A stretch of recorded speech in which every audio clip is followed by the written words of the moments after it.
Praise the Lord. தேவனுக்கு மகிமை உண்டாவதாக. ஆண்டவர் இரட்சகருமாய் இருக்கிற இயேசு கிறிஸ்துவின் நாமத்தினாலே உங்கள் யாவரையும் நான் வாழ்த்துகிறேன். இந்த நாளுக்கான தேவனுடைய வசனம் நீதிமொழிகள் 2வது அதிகாரம் 11வது வசனம்.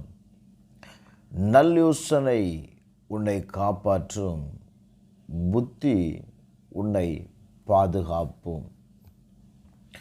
Direction will watch over you, understanding will guard you.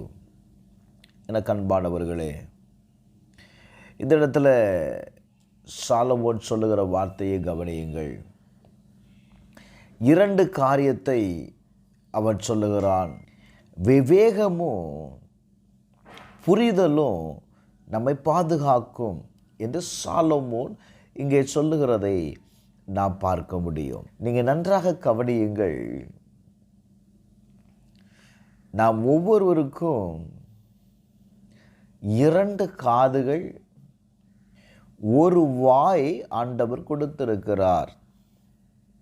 எதற்காக? வேத வசனத்தில் நீங்கள் வாசிக்கும்போது நாம் யாக்கோபு 1வது அதிகாரம் அதனுடைய 19வது வசனத்தை நீங்கள் வாசிப்பீர்களே. ஆனால் ஆகையால் என் பிரியமான சகோதரரே, யாவரும் கேட்கிறதற்கு தீவிரமாயும் பேசுகிறதற்கு பொறுமையாயும் கோபிக்கிறதற்கு தாமதமாயும் இருக்க கடவார்கள். காரணம், மனுஷனுடைய கோபம் தேவனுடைய நீதியை நடப்பிக்க மாட்டார். அப்போஸ்தலனாகிய யாக்கோபு சொல்லுகிற வார்த்தையை கவனியுங்கள்.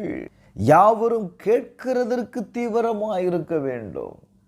அப்போ ஏன் 2 காது கொடுக்கப்பட்டிருக்கிறது அப்படின்னா, ஒரு நபர் பேசுகிற வார்த்தையை நாம் 2 முறை கேட்கிறோம்.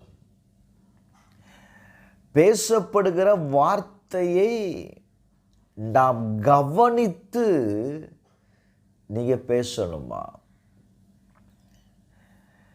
இன்றைக்கு அநேகருடைய வாழ்க்கையில் நாம் மற்றவர்கள் பேசுகிறதை நாம் கவனிக்கிறதில்லை. அதுதான் இன்னைக்கு பிரச்சனையே. சில குடும்பத்தில் பிரச்சனை வருவதற்கு காரணமே மற்றவர்கள் பேசுகிறதை நாம் கவனிக்காததுனால தான். நம்ம என்ன செய்கிறோம்?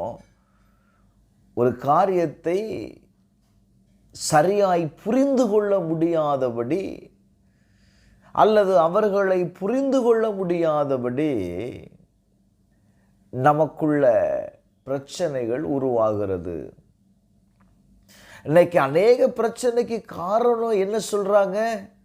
நான் சொல்லுகிறதை அவர்கள் கேட்கிறது இல்லை. கொஞ்சம் நல்ல கவனிங்க. வேதம் ரொம்ப தெளிவாக சொல்லுதுங்க. கேட்கிறதற்கு தீவிரமாயும் பேசுகிறதற்கு பொறுமையாக இருக்கணும், கோபிக்கிறதற்கு தாமதமாக இருக்கணும். நம்ம உடனே பேசுகிறதுனால அந்த இடத்துல என்ன வந்துடுது பார்த்தீங்க அப்படின்னா, கோபத்திற்கு நாம் இடத்தை கொடுத்து விடுகிறோம்ல. அப்போ கோபம் என்ன செய்கிறது?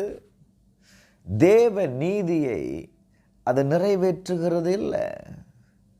வேதம் ரொம்ப அழகா சொல்லுது, நல்லயோசனை உன்னை காப்பாற்றும். Glory to God. 10வது வசனத்தில், ஞானம் உன் இருதயத்தில் பிரவேசித்து அறிவு உன் ஆத்துமாவுக்கு என்னதை கொண்டு வருமா? இன்பமாய் இருக்கும் என்று எழுதப்பட்டிருக்கிறது. இன்றைக்கு நாம் யோசித்து பாரு. நீங்கள் டக்குன்னு பேசுகிற நபராக இருந்தீங்க அப்படின்னா இன்னைக்கு கொஞ்சம் உங்களை நிதானித்து பாருங்க. யோசனை பண்ணி பேசணும். நான் பேசுகிற வார்த்தையினால் பிரயோஜனம் உண்டாகுமா?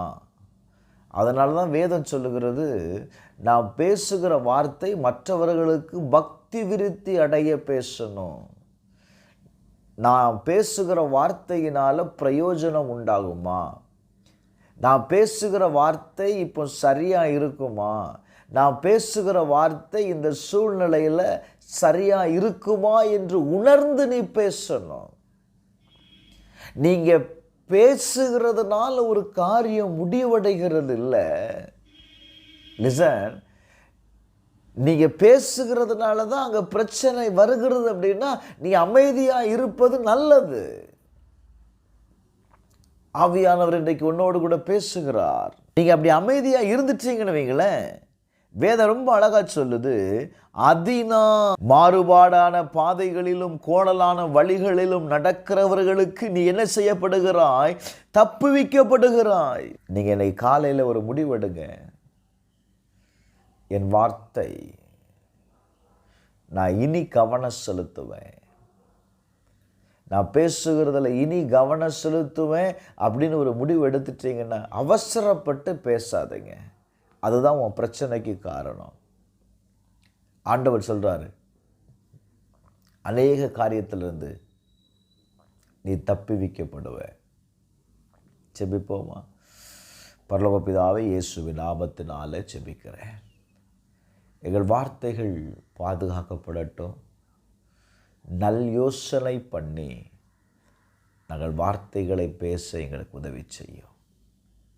அதனால் நாங்கள் தப்புவிக்கப்படுகிறோம். இயேசுவின் நாமத்தில் செபிக்கிறேன் நல்ல பிதாவே, ஆமென்.